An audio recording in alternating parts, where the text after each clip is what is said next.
आज अगर आप काम शुरुआत नहीं करते हैं, आज अगर आप काम की शुरुआत नहीं करते हैं तो ये कल के लिए बहुत देर हो चुकी होगी। जोहार, आदाब, नमस्कार। मैं ज़ुबैर अहमद। आज की जो मैं कहानी सुनाने जा रहा हूँ, ये कहानी है एक राजा और एक बुद्धिमान छोटा सा बालक की कहानी। एक बार किसी राज्य में एक बच्चे का जन्म होता है और ये बच्चे का जब से जन्म होता है तो इसकी खबर राजा को मिलती है कि हमारे राज्य में एक नन्हे मेहमान आए हैं, एक नए मेहमान का आगमन हुआ है, एक नए मेहमान ने जन्म लिया है, एक बच्चे ने जन्म लिया है।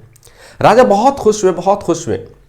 राजा ने पूरे राज्य में ऐलान कर दिया कि आज से दो दिन बाद यानी कि तारीख तय कर दें कि इस तारीख को सबसे पहले जो मेरे दरबार में आएगा उसको, और दरबार में आने के बाद जिस चीज़ पर वो हाथ रखेगा वो चीज़ उसी का हो जाएगा।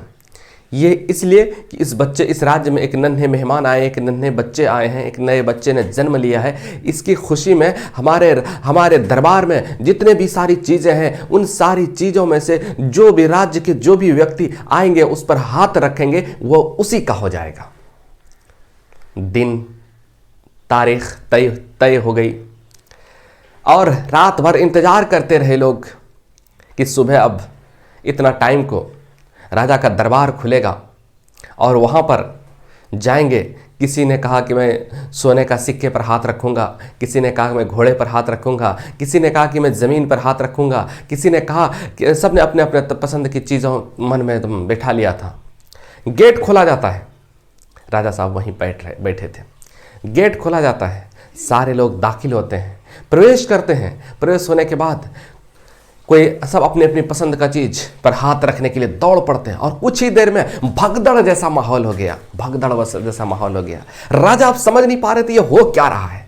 और एक बच्चा उसी भीड़ में से उठ करके आता है वहाँ से और राजा की तरफ आ रहा था। और राजा को ये समझ में नहीं आ रहा था, सब उधर दौड़ रहे हैं, खजाने की तरफ दौड़ रहे हैं और ये बच्चा इधर क्यों आ रहा है।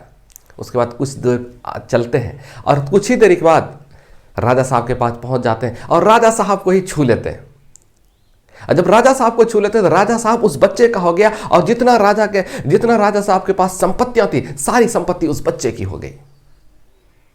दोस्तों, इस कहानी से हमें यह शिक्षा मिलती है कि हम गॉड का बनाया हुआ, ईश्वर का बनाया हुआ चीज को मांगने के लिए परेशान रहते हैं। ईश्वर की बनाई हुई चीज के लिए आप परेशान रहते हैं, लेकिन कभी प्रार्थना में, दुआओं में कभी ये नहीं कहते कि तू राजी हो जा हमसे।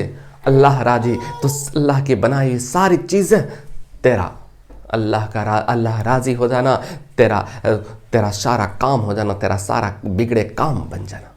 इसलिए कभी भी प्रार्थना करें, दुआएं करें तो ईश्वर की बनाई हुई चीज, अल्लाह की बनाई हुई चीजें ना मांगे, बल्कि ईश्वर को राजी करने के लिए दुआ मांगे, अल्लाह को राजी करने का दुआ मांगे।